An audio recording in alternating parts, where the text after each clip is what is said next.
వందే మాత్రం. నేను మీ journalist Navata. Welcome to our voice. 1990వ దశకంలో అస్సాం రాష్ట్రంలో తీవ్రతరమైన ఉగ్రవాదం, వేర్పాటువాదాలను ఆర్ఎస్ఎస్ స్ఫూర్తితో ధీటుగా ఎదుర్కొన్న సామాన్య వ్యక్తుల జీవితాల్లోని పోరాట ఘట్టాలు వివరిస్తూ ఆర్ఎస్ఎస్ మాజీ ప్రచారక్ సుధాకర్జీ రచించిన అస్సాం గాథలు పుస్తకాన్ని ప్రముఖ రచయిత రతన్ శారదా ఆవిష్కరించారు. గత 5 దశాబ్దాలుగా చర్చ్ అండదండలతో వేర్పాటువాద శక్తులు ఆ ప్రాంతంలో సామాజిక అస్థిరతకు ఆటంకం కలిగిస్తున్నాయని ఆయన ఈ సందర్భంగా తెలిపారు.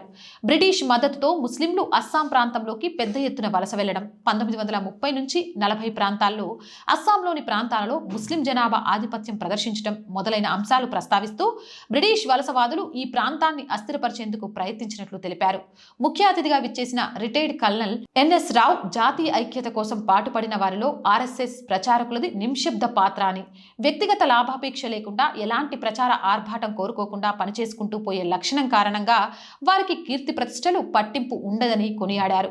కుటుంబానికి సౌకర్యాలకు దూరంగా ఉంటూ ప్రమాదకర వేర్పాటువాద, తీవ్రవాద ప్రభావిత ప్రాంతాలలో పనిచేసే సంఘ ప్రచారకులు, సంఘ కార్యకర్తల త్యాగాలు ప్రచారానికి దూరంగా ఉంటాయని చెప్పారు. పుస్తక రచయితకు దేశంలోని ప్రాంతీయ భాషలతో పాటు అస్సాంలోని స్థానిక తెగలకు సంబంధించిన వివిధ భాషలపై పట్టు ఉందని కల్నల్ రావు ప్రశంసించారు. అస్సాం గాథలు పుస్తక రచయితకు గల లోతైన అవగాహన, జీవిత అనుభవాన్ని ప్రతిబింబిస్తుందని పేర్కొన్నారు. అస్సాంలోని పాఠశాల పాఠ్య పుస్తకాలు 1975 దాకా మహాత్మా గాంధీని ఆర్ఎస్ఎస్ కార్యకర్తలే హత్య చేశారంటూ విద్యార్థులకు తప్పుడు బోధనలు నూరిపోశాయన్నారు. ఇలాంటి తప్పుడు కథనాల కారణంగా సంఘ ప్రచారకులు అనేక ఇబ్బందులు ఎదుర్కొన్నారని గుర్తు చేశారు. 1980, 90లలో అస్సాంలో వేర్పాటువాదం తీవ్ర స్థాయిలో ఉన్నప్పుడు అనేక మంది ఆర్ఎస్ఎస్ ప్రచారకులు, స్వయం సేవకులు ఎదుర్కొన్న తీవ్ర కష్టాలను అస్సాం గాథలు పుస్తకంలో వివరించినట్లు తెలిపారు. పుస్తకం ప్రచురించిన Samvit Prakashan publications management director N Parimala వివరిస్తూ భారతీయ చరిత్ర, సంస్కృతిపై ఉన్న ప్రమాణాలతో కూడిన పరిశోధన, మేధోపరమైన సంవాదాలతో కూడిన రచనల ప్రచురణలకు కృషి చేస్తున్నామని చెప్పారు. 2020లో ప్రస్థానం మొదలుపెట్టిన సంవిత్ ప్రకాశన్ ద్వారా వక్రీకరణలకు, నిర్లక్ష్యానికి గురైన చరిత్ర సరిదిద్ది అందులోని సామాజిక, సాంస్కృతిక, ఆర్థిక కోణాలను ప్రచురించడంపై దృష్టి సారిస్తామని చెప్పారు. ఇప్పటి వరకు తెలుగు, హిందీ, తమిళం, ఆంగ్ల భాషల్లో 60కి పైగా రచనలను ప్రచురించామని తెలియజేశారు.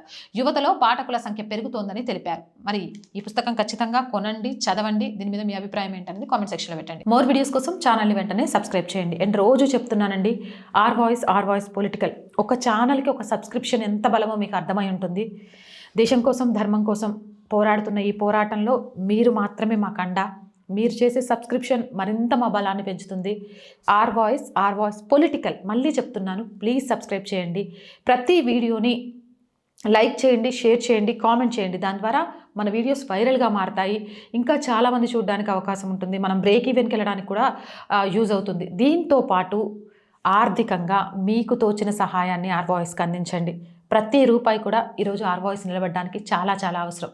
ఆర్థికంగా సపోర్ట్ చేయాలి అంటే సబ్స్క్రిప్షన్ పక్కనే జాయిన్ అనే బటన్ ఉంది. 1 to 5 లెవెల్స్ ఉన్నాయి. ఏదో ఒక లెవెల్లో సపోర్ట్ చేయండి. లేదా స్క్రీన్ మీద గూగుల్ పే, ఫోన్పేతో పాటు అకౌంట్ డీటెయిల్స్ ఉన్నాయి. మీకు తోచిన సహాయాన్ని అందించవచ్చు. వ్యాపార ప్రకటనల కోసం 8328500576 నెంబర్ని సంప్రదించండి. జై హింద్, జై భారత్.